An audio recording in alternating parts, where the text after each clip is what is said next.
Hai, Assalamualaikum warahmatullahi wabarakatuh. Saya Fadil Muhammad dengan NIM 7213142004 akan memberikan teman-teman sebuah info terkait analisis saya dengan suatu saham, yaitu saham Sido Muncul. Berikutnya kita akan membahas profil perusahaan. Di sini industri jamu dan farmasi Sido Muncul Tbk atau biasa kita sebut Sido Muncul dengan kode sahamnya Sido, didirikan tanggal 18 Maret 1975. Kantor pusatnya di Jalan Gedung Menara Suara Merdeka lantai 16, Jalan Pandanaran nomor 30, Semarang, Jawa Tengah. Dan pabriknya berlokasi di Jalan Soekarno-Hatta, kilometer 28, Kecamatan Bergas, Klepus, Semarang.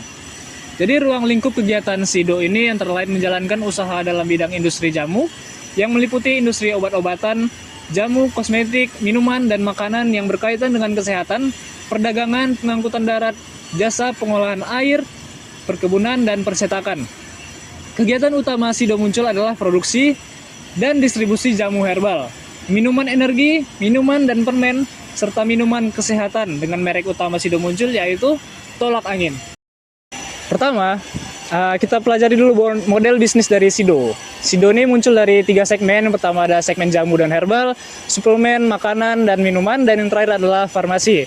Jadi mereka ini membuat produk mereka di pabrik lalu didistribusikan ke minimarket. Jadi mereka membuat produknya di pabrik lalu didistribusikan ke minimarket dan warung-warung sekitar rumah. Lalu sampai deh ke tangan kita. Nah, untuk konsumsi sederhana model bisnisnya gitu aja. Jualan jamu, minuman, makanan, dan obat-obatan ke orang-orang. Nah, yang kedua, kinerja perusahaannya. Jadi, Sido ini dapat uang melalui penjualan produk ya. Oke? Pada Tolak Angin misalnya. Tolak Angin adalah salah satu produk Sido yang paling terkenal. Kemudian yang kedua, mungkin teman-teman familiar dengan Kuku Bima Energy Drink. Dan yang terakhir ada farmasi, seperti obat-obatan. Nah, dari kesemuanya itu, kira-kira segmen mana sih yang paling berkontribusi untuk Sido Muncul? Ya, teman-teman, betul. Jawabannya adalah segmen jamu herbal dan suplemen. Produk utamanya yang paling laku adalah Tolak Angin.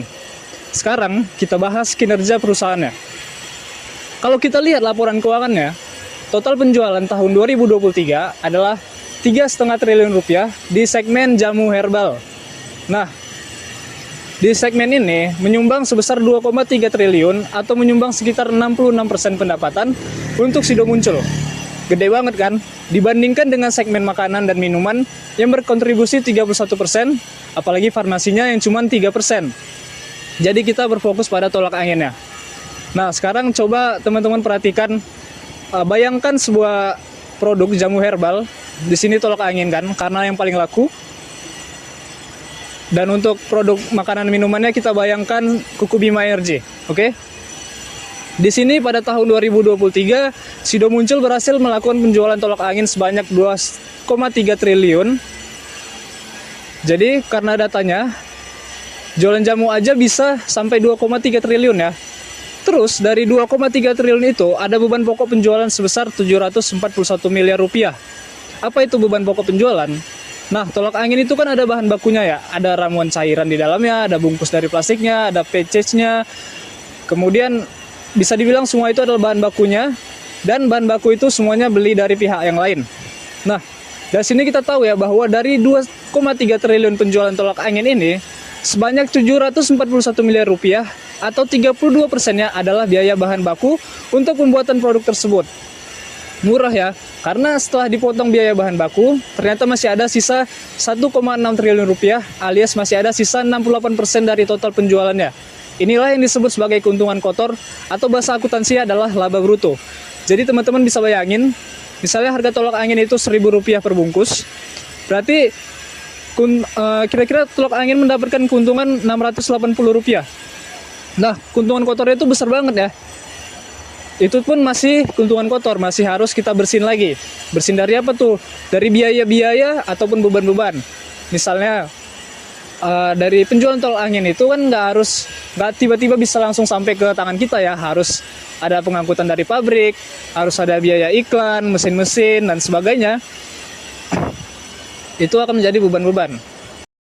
Nah, jadi kebetulan pada laporan keuangan Sido muncul ini, tiap segmennya itu nggak ada dikasih laba bersihnya. Jadi harus kita lihat laba bersihnya dari total penjualan. Di sini bisa kita lihat laba tahun berjalan alias profit of the year adalah keuntungan tahun berjalan yang mana adalah laba bersihnya sebesar 950 triliun. Biaya beban pokoknya adalah 1,5 triliun atau sekitar 43%-nya adalah biaya bahan baku yang harus keluar. Nah, sisanya 2 triliun adalah laba brutonya. Sekarang kita jadi punya asumsi baru nih. Ternyata setelah kita gabungin ketiga segmen ini, keuntungan kotornya turun jadi 57%. Yang tadinya adalah 60% ya. Yang tadinya 60% sekarang jadi cuman 57% aja nih. Apakah ini pertanda buruk? Jawabannya tidak. Kalau total margin laba kotornya 57%, berarti kita bisa bayangin nih semua produk dari Sido muncul. Misalnya tolak angin deh. Kalau dia jual dengan harga Rp1.000 per saset, berarti laba kotornya adalah ya 57% dari Rp1.000 alias Rp570. Berarti modal bikin tolak anginnya cuma Rp430 per saset. Begitu juga dengan kuku Bima Erjing, katakanlah Rp800 per produknya. Dan 57%-nya adalah Rp456. Jadi bisa kita katakan bahwa Sido muncul ini mempunyai brand yang sangat kuat. Apa maksudnya? Maksudnya jika suatu brand yang mempunyai kepercayaan di hati masyarakat, brand itu dapat meningkatkan harga jualnya dan masyarakat tetap oke-oke aja. Nah, tadi laba kotornya udah, sekarang kita cek laba bersihnya. Kalau kita cek laba kotor tahun berjalan Sido muncul adalah sebesar Rp2 triliun.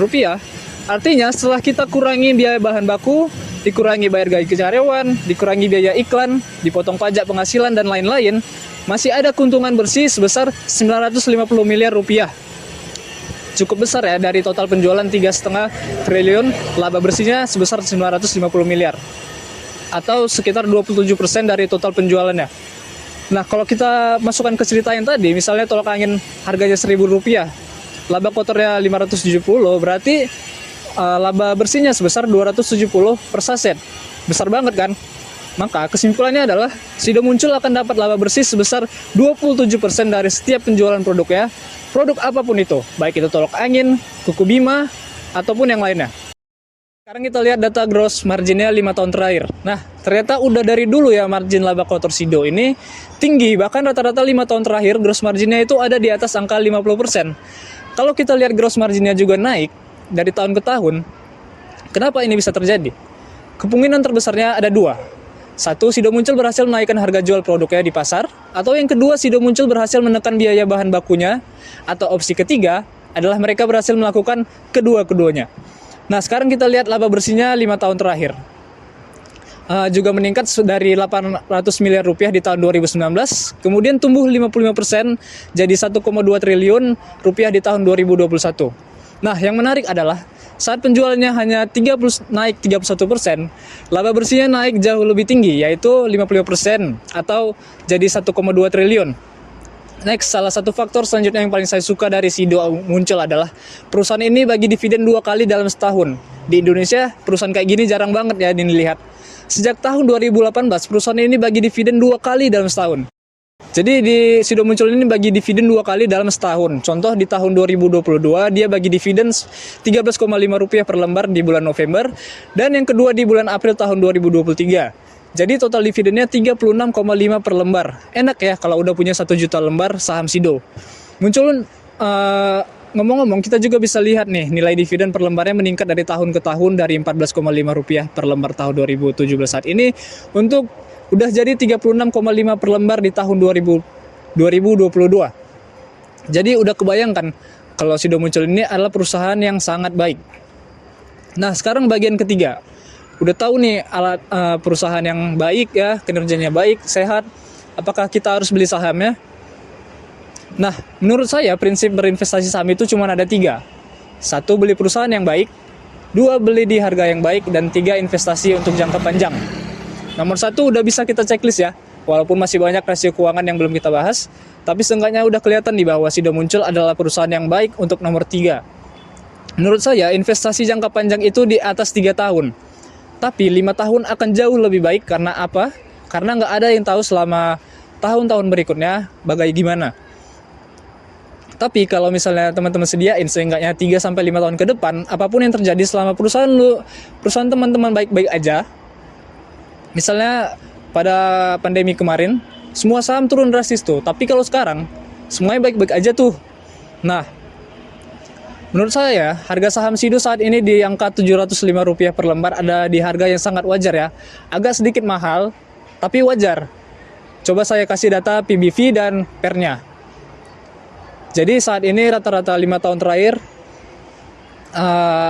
untuk PBV dan PR ini nggak akan saya jelasin di sini.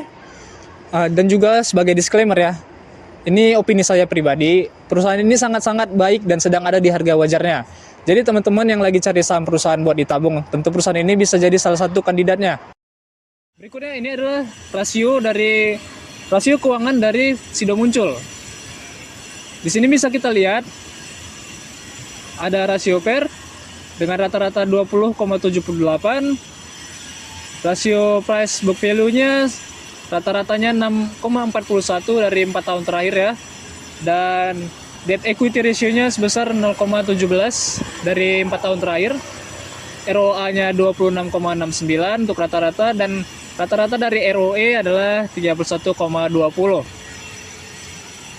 Selanjutnya adalah indikator teknikal.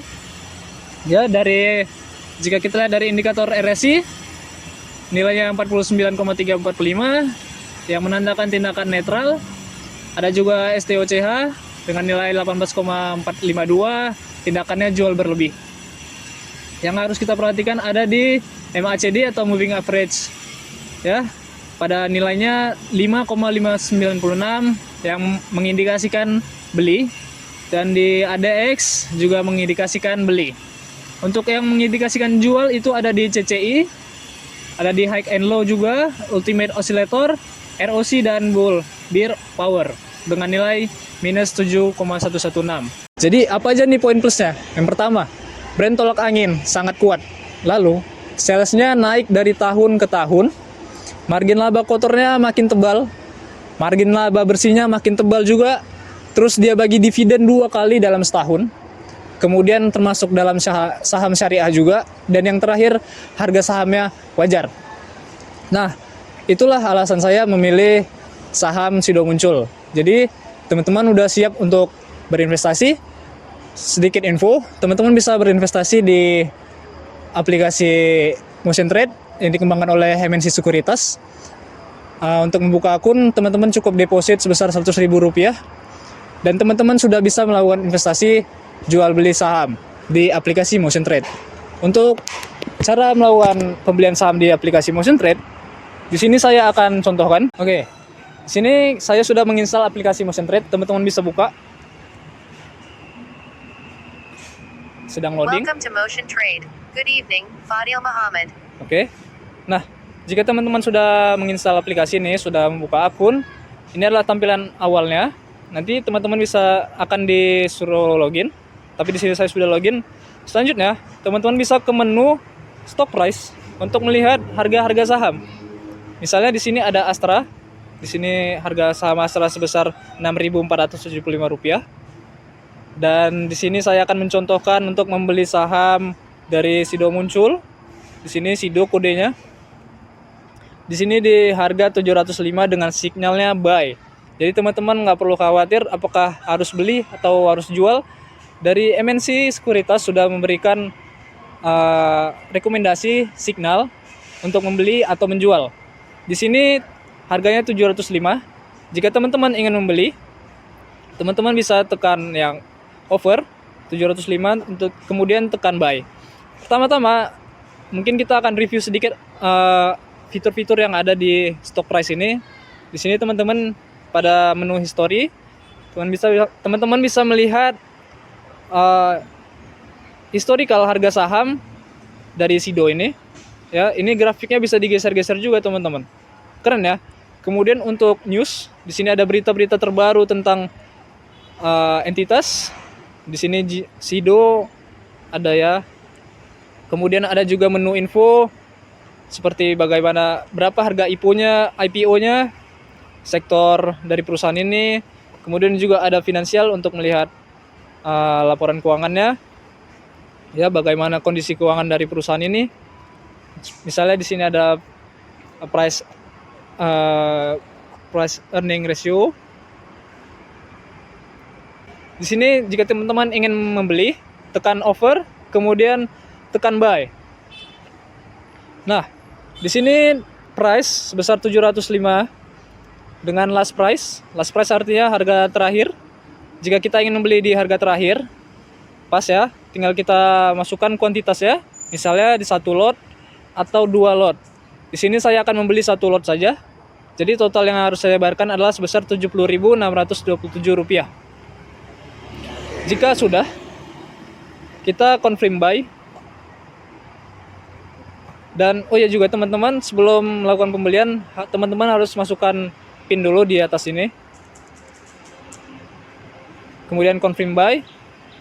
Jadi di sini ada konfirmasinya dulu, teman-teman bisa baca apakah sudah sesuai, kemudian kita klik confirm. Baik, mungkin itu saja yang dapat saya sampaikan. Semoga teman-teman mendapatkan info yang bermanfaat. Dan jangan lupa teman-teman klik tombol subscribe, tinggalkan like dan komen agar kami semangat untuk membuat video-video berikutnya. Akhir kata, terima kasih. Wassalamualaikum warahmatullahi wabarakatuh. Sampai jumpa di video berikutnya. Dadah.